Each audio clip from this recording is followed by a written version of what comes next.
All right, guys, I'm going to show you the real formula on how to turn your trash beats into gold. So let's hop straight into FL Studio. It all comes down to drums and depth. So the drums, if they sound like old, outdated drums or like super beginner drums that aren't even for hip hop, that's a dead giveaway that somebody's making a bad beat. So here's a super old beat. And listen to the drums and the lack of depth in this beat.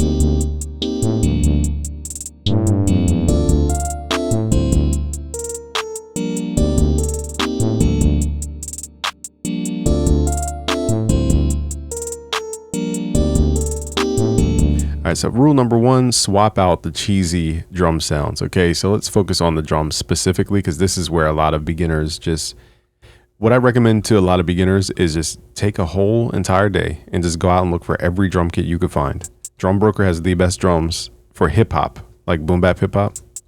Reddit has more so drums for trap. So let's swap out this hi-hat. I have a go-to kit. You guys can go to busyworksbeats.com/FL Studio. Once you sign up, I have a go-to drum kit, which is like basically out of all my sounds, these are the top 8. Simply swapping out the hi-hat for something less metallic-y sounding. And I don't know if that's the snare, but let's swap that out for an actual snare, not a hi-hat. I think it's supposed to be a hi-hat, but whatever. Let's just make it a snare. That alone. Okay, let's run this back from the top. Just swapping out that simple drum. It makes people take the beat serious. Let's muffle the hi-hat a little bit. It's a little bright. Also, too bright of a sound is a dead giveaway of a beginner. Now this kick, let me find this kick. Let's swap out the kick for my punchier kick here. Let's make sure too it's not being mixed crazy. And don't be afraid to push your volume. We're gonna mix into what's called a Fruity Soft Clipper for now. This is not like a mixing tutorial.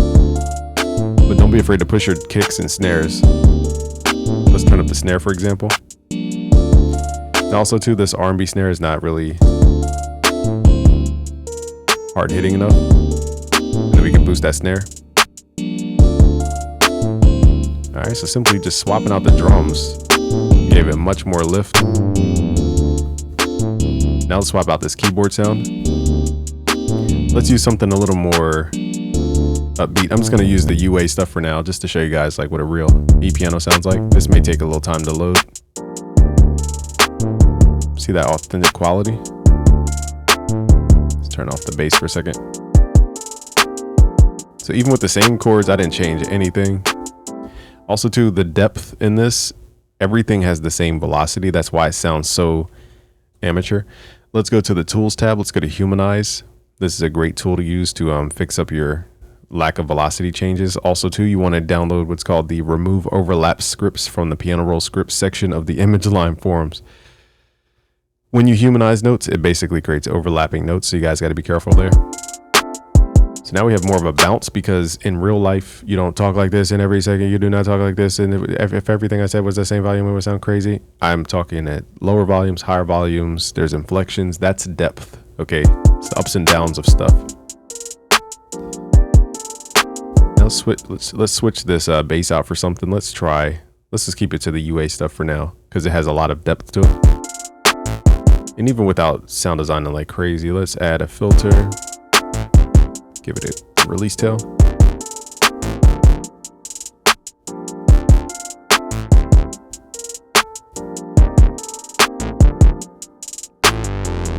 And I'm just throwing together the sound here.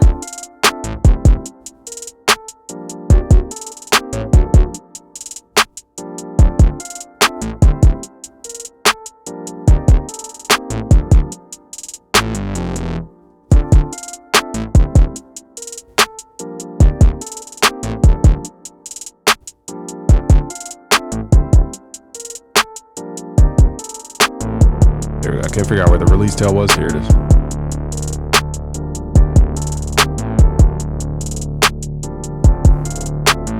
Just swapping out that basic sound. Let's pull this back a little bit though. It is a little aggressive.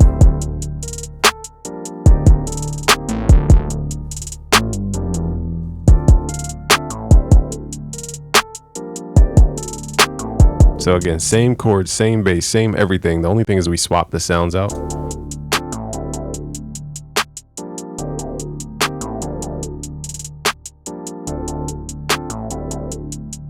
Also too, you want to create separation in the actual tonality of a sound. This bass is really far down in the octave.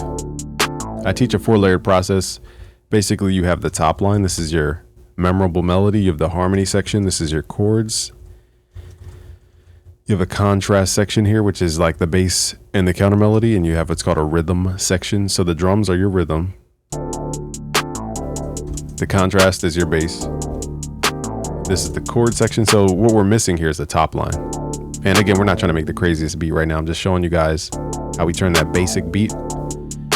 If I go in and pick this, for example, I'm just going to add a random top line. Let's figure out the key.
Kind of like this kind of one note rhythm. I kind of like this.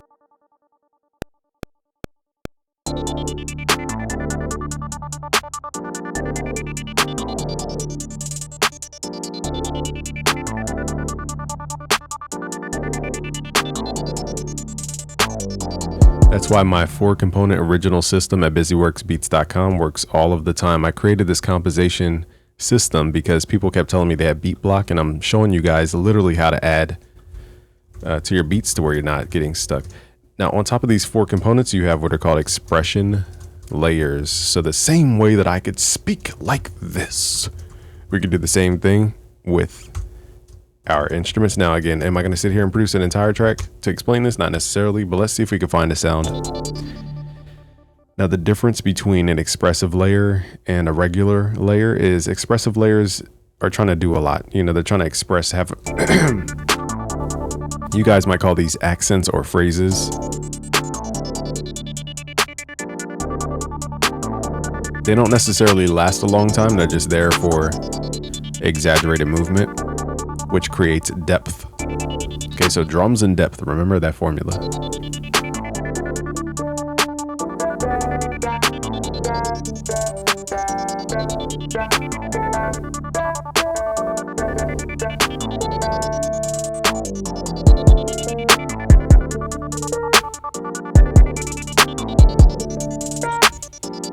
So stuff like that, like a really cool little phrase. So let's record stuff like that.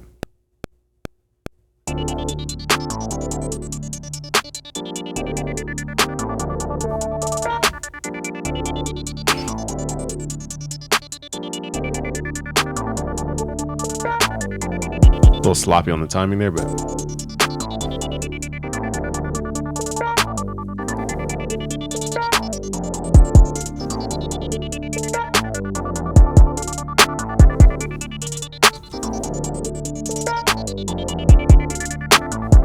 okay, so just stuff like this.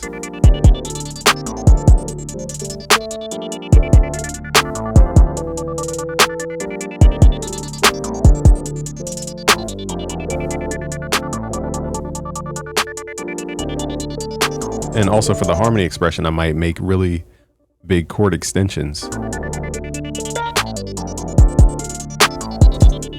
And these chord extensions will add the depth. And I don't just mean depth in volume. I'm talking about depth in terms of the musicality. We can also add depth. So let's add some. Again, we're not going to get into a full composition. This video will be 40 minutes. Let's add some big chords here.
I was trying out different chords at the end. I don't even know what key we're in, so I'm just kind of freestyling these chords.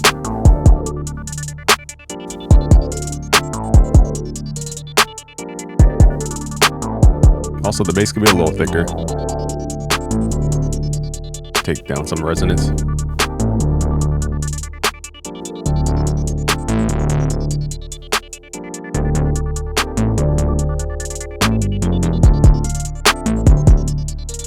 Now we're adding depth of volume. So depth is way more than just volume.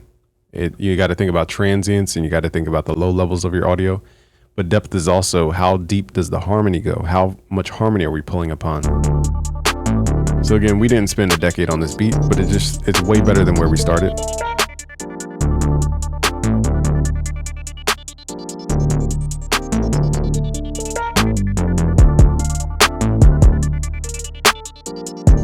The last thing is just understanding mixing. Now, we didn't get too deep into mixing today.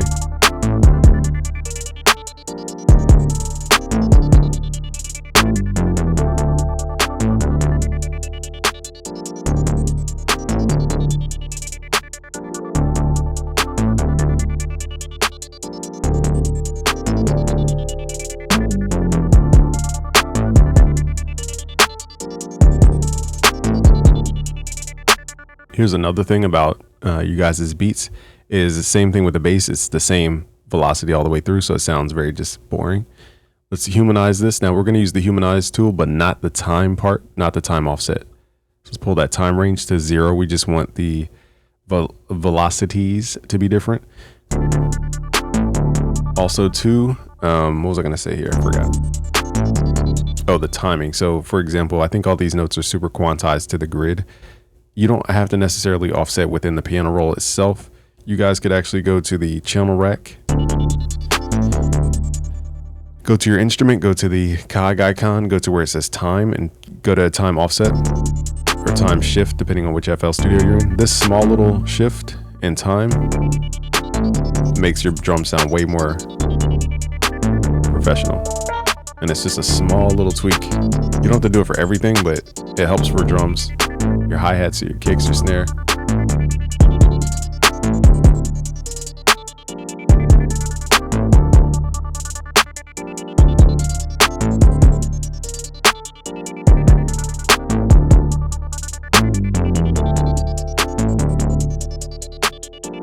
And the hardest thing to teach is timing. So timing, literally, like if your snare is like 5 milliseconds too early, it won't fit in the pocket sometimes. So just try delaying sounds. That will help your ear get used to the groove.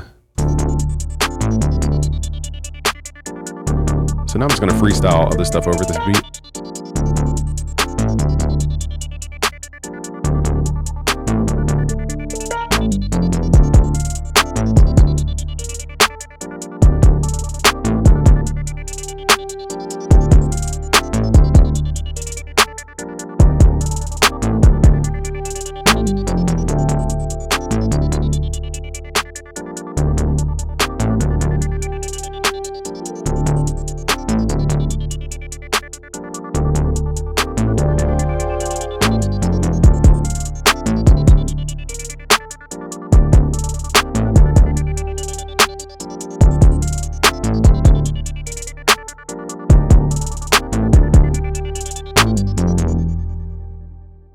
All right, so again, we could sit here all day adding harmonies and doing a bunch of stuff. I just don't want to spend 30 minutes making a beat, but we took that simple little beginner beat and let's do some arrangement here. We don't need to obsess about arrangement. The main thing is when you use these 4 components, the top line harmony or top line melody, usually the harmony section, which is your chords, the contrast layer, which is your bass or your counter melody, and the rhythm section. When you think in these 4 categories, call them categories specifically, is because now you can use these as puzzle pieces to keep the beat moving. Because now you're like, what is stopping the beat from feeling like it's moving? Oh, I just took away the entire contrast layer.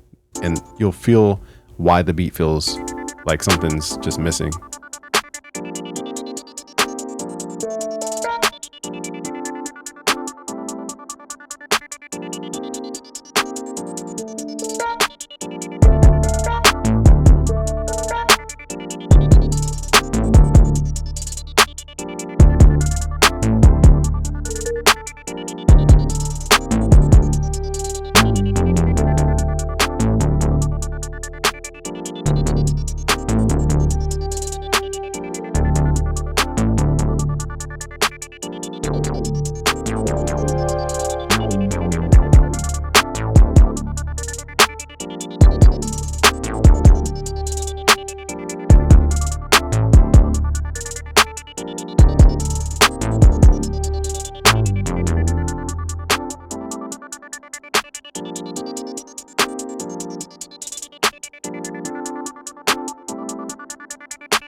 One last thing I'll show you guys, because I don't want to like go into a whole beat making thing, is highlight all of the musical things. So the bass, the harmony, the top line, hit Control G.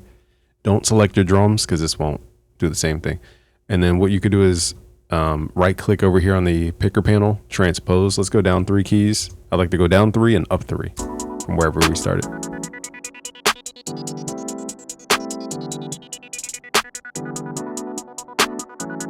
Now we have a whole different vibe.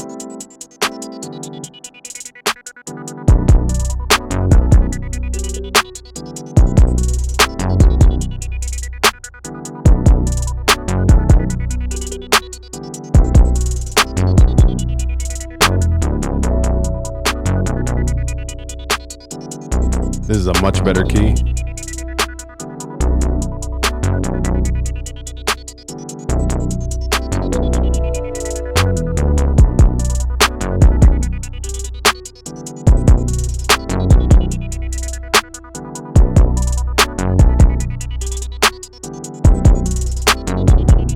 So I think that key is perfect for this vibe. Let's also transpose up 6, so we're +3 from where we started.